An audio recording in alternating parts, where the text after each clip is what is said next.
The abandoned hospital's emergency room reeked of bleach and decay. Fluorescent lights flickered overhead, casting jerky shadows across blood-stained linoleum floors. 5 survivors huddled around a makeshift camp of hospital beds, their faces illuminated by a battery-powered lantern.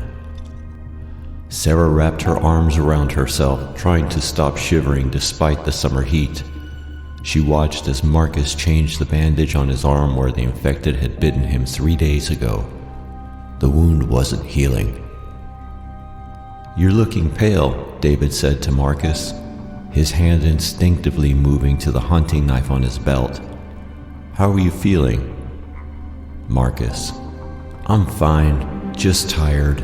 We're all tired." Emily pressed her back against the wall, counting their remaining supplies. "We need to make a run soon. We're down to 2 days of food." Sarah: "Marcus should stay here this time. He needs rest." The group fell silent. They all knew what rest meant. They'd seen it before. How the infection started with fatigue, then fever, then rage. No one had ever survived a bite longer than 5 days. Marcus caught Jennifer staring at his bandaged arm. "I said I'm fine." He slammed his fist against the medical cart, sending supplies clattering to the floor. Everyone flinched. Jennifer: "You're not fine. Your eyes, they're changing." She was right. The warm brown of Marcus's eyes had begun to cloud over with a milky film. The same change they'd seen in countless others before they turned. "David, we need to think about what's best for the group."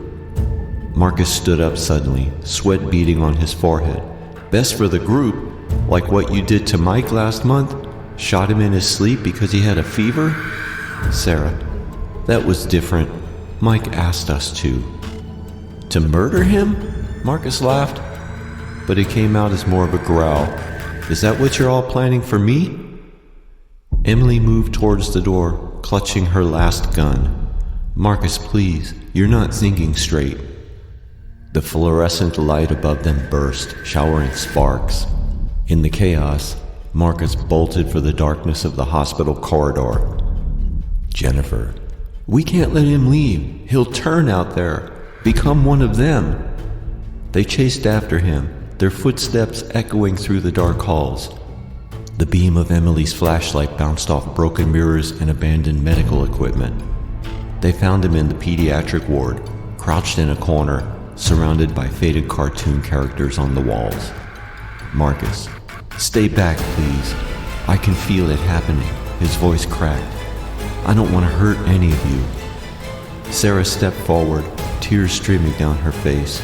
"Marcus, we can help you. We can..." Marcus: "No, you can't. But you can help others." He pulled out a small revolver they didn't know he had. "I won't become one of them. I won't make you do it." David reached out. "Wait!" The gunshot echoed through the empty hospital. In the aftermath, they stood in silence, watched the blood pool around their friend's body. The infection had taken another one. "Emily, we need to move. The sound will draw them." As they gathered their supplies to find a new shelter, Sarah noticed Jennifer scratching at a small cut on her hand. Her stomach dropped as she remembered Jennifer helping Marcus with his bandages yesterday. Sarah: "Jen, where did you get that cut?" Jennifer pulled her sleeve down quickly. "It's nothing. Just caught it on some metal." The survivors shared knowing looks. The cycle was beginning again. Trust, once broken, could never fully heal in this new world. As they walked into the dying light, they knew that the real monster wasn't the infection. It was the fear that turned them against each other, one survivor at a time. The distant sound of infected screams echoed through the empty streets.